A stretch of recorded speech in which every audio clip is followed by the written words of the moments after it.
After graduating college, I traveled all over Europe, and in Paris, I met free-spirited Luna, the ex-pot dealer to the fringe Hare Krishnas and Kundalini yogis of Southern California.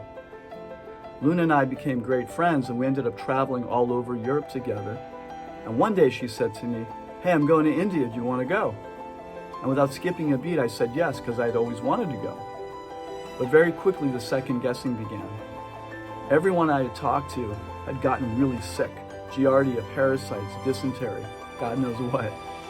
And also there was Becky, my college sweetheart, who was expecting me home in just 3 weeks. And we were even talking marriage. So the next month consisted of intense indecisiveness. 1 minute I'm going, 1 minute I'm not. I'm praying for signs, looking for signs. I was very confused. But finally, somewhat reluctantly, I decided to get that ticket from Rome to Calcutta. And at the airport, Luna went upstairs to buy a few things, and I went into the telephone room to call Becky to let her know. And that phone call was horrible. The connection was terrible. I could barely hear her. Except I could hear her crying and weeping and saying things like, "How could you do this? I've been waiting for you. Will I ever see you again? I don't know if I can keep waiting for you." So I was really, really upset. And standing there in that telephone room after I hung up, I just said, screw it. If I can get my tickets reimbursed from Bangladesh Airlines, I'm just gonna fly back to the States, surprise Becky, go to her dorm, and maybe even ask her to marry me. So in fact, they would reimburse my ticket. So there I am standing there waiting for Luna, and she'd be fine because she's a free spirit. But this elderly Indian couple walk into the telephone room and they look over at me and they smile. They must have seen my mala or my meditation beads around my neck. And they start walking over to me and I'm thinking, okay, spirit, what are you up to?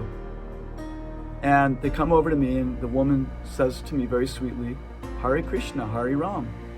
Do you know where the Bhakti Yoga Center in Rome is?" And I had been there a couple weeks ago, so I was able to pull out the address and give it to her. And they were very grateful, very kind.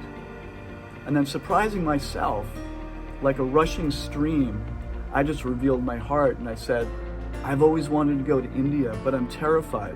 I want to meet a real teacher. I want to study yoga, meditation, and divine love. But everyone I've talked to has gotten really sick. And my girlfriend's at home crying and weeping for me right now. And my mom and dad, they're kind of scared that I'll never come back. And I know if I go, I'll never be the same."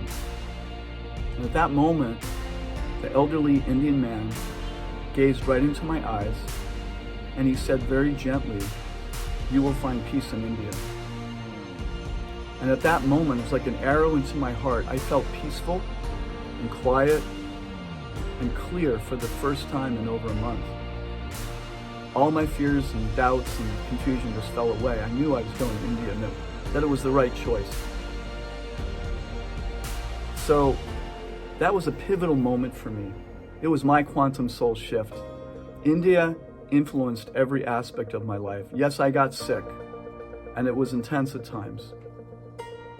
But it really helped me connect with my deeper inner self and also to the reality of divine intervention and the intelligence of the universe.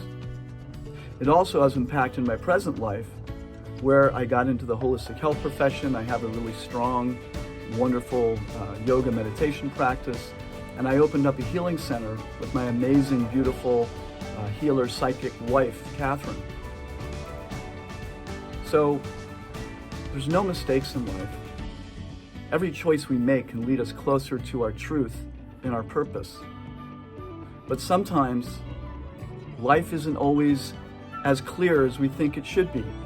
As my teacher from India once said, love is never a straight line, and that's true with our lives as well. But we all have these pivotal moments, not necessarily an elderly Indian couple, but we have these moments, these synchronicities that come into our life. And sometimes they come out of nowhere and they can challenge us to our core, but they're always a precious gift. So listen, be open, trust in life's synchronicities, allow them to stretch you so much that you become so real, so beautiful, and so unique that you evolve into the person, into the you that the universe has always intended.